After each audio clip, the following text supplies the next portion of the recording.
आना चाहता हूँ, एक बार मुझे मन दे दीजिए, एक बार आदेशित कर दीजिए। मुझे इस कविता की प्रेरणा वहां से मिली, एक जगह डेड बॉडी पड़ी हुई थी, तो किसी ने कहा कि हल्दी लाओ, उसके चारों तरफ डाल दो, नहीं तो चींटी आ जाएगी। मगर जब चींटी को पता चल गया कि मर गया, हम डॉक्टर को बुलाएंगे, वो स्टेथोस्कोप लगाएगा, ईसीजी करेगा, तब बताएगा कि मर गया।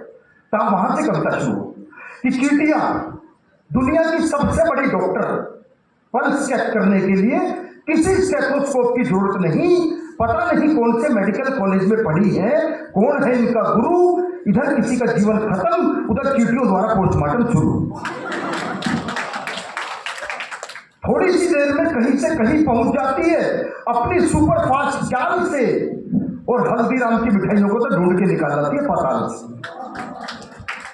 मीठा बहुत पसंद है इनको, लेकिन ज्यादा स्वाद नहीं भाता इनको खाने का। और सबसे पहले चींटियों को ही पता चलता है मोहल्ले के हर भंडारे का, सबसे पहले चींटियों को ही पता चलता है मोहल्ले के हर भंडारे का। मैंने चींटी से पूछा, तुम अगले जन्म में चींटी बनना चाहती हो चीता? बोली वैसे तो मैं हर जन्म में चींटी बनना चाहती हूँ, लेकिन उसमें एक ही घाटा है, अगर कोई चींटा किसी को काट ले तब भी बदनाम हम ही होती है, जरूर किसी चींटी ने काटा है। एक चींटा मुझे चिढ़ाते हुए बोला कि तुम्हारी गर्लफ्रेंड तो सिर्फ तुम्हारे दिल में रहती है, लेकिन हमारी गर्लफ्रेंड तो चींटी हमारे साथ ही हमारे दिल में रहती है। एक चींटी बोली वैसे तो हमारी प्रजाति गुणों की खान है, लेकिन इस बार तो मैं माउंट एवरेस्ट में भी होके आई हूं, जहां -60 डिग्री तापमान है। तो माउंट एवरेस्ट से लौटा एक पर्वत ने बोला मैं नहीं मानता, और कोई दम नहीं है चींटी रानी तुम्हारे इस झूठ में। चींटी बोली अरे बावड़े, मैं तो छिपी बैठी थी तेरे ही स्लीपिंग सूट में।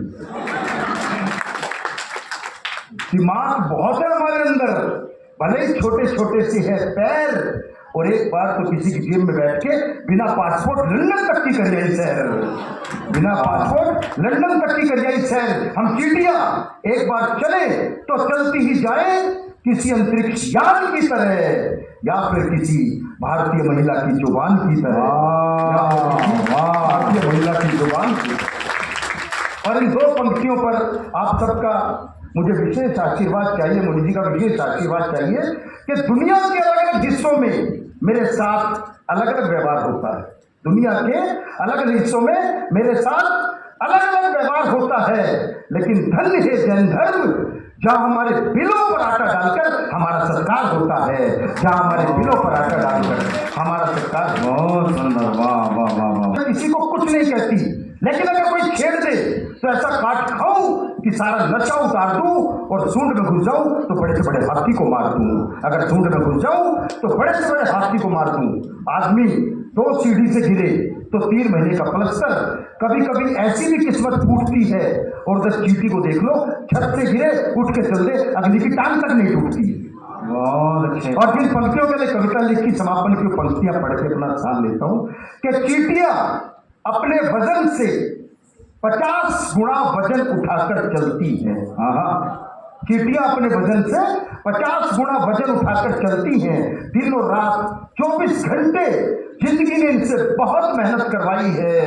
इसीलिए चींटियां कभी भी सोती नहीं, क्योंकि भगवान ने उनके हिस्से में नींद ही नहीं बनाई है। भगवान ने उनके हिस्से में नींद ही नहीं बनाई है, और जब नींद नहीं तो सपने नहीं, जब नींद नहीं तो सपने नहीं। इसलिए सपनों की दुनिया को छोड़ो और जीवन में आगे बढ़ने के लिए इन कर्मठ चींटियों की तरह अनवर तोड़ो। अब देखना ये है कि हम में से कौन कौन है, अब देखना ये है कि हम में से कौन कौन है जो अपने उद्देश्य की प्राप्ति के लिए अपना सर्वस्व झोंक सके। फिर देखना दुनिया की कोई ताकत नहीं जो हमें हमारी लक्ष्य प्राप्ति से रोक सके, जो हमें हमारी लक्ष्य प्राप्ति रोक सके।